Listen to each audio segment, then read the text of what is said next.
বিজেপির দালাল বিজেপির দালাল হচ্ছে সিপিএম। বিজেপির দালাল সিপিএম, যেটা খাতায় কলমে প্রমাণিত যে সিপিএমের ভোট কমে, সেই ভোটটা বিজেপিতে যায়, বিজেপির ভোট বাড়ে। তৃণমূলের তো ভোট কমে না, তৃণমূলের ভোট বাড়ে। তারা ব্রিগেড করে, তারা এলাকায় দু চারটে মিছিল করেন, আর লোকগুলো গিয়ে ভোট দেয় হচ্ছে সিপিএমের লোকেরা ভোট দেয় গিয়ে বিজেপিকে।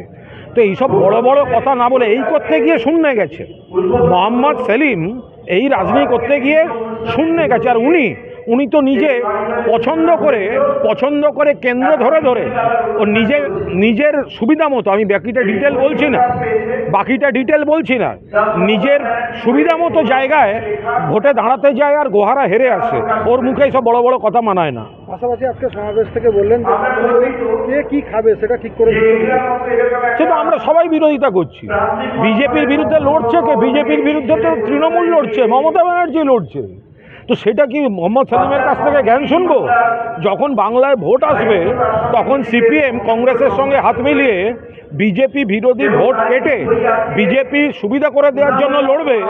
আর এখন তারা এখানে মঞ্চে দাঁড়িয়ে বড় বড় কথা বলবে। আজকের মঞ্চটা তো হচ্ছে ওপরে সিপিএম নেতারা আর নিচে হচ্ছে বিজেপির ভোটাররা, ওদের লোকেরাই তো গিয়ে বিজেপিকে ভোট দেয়।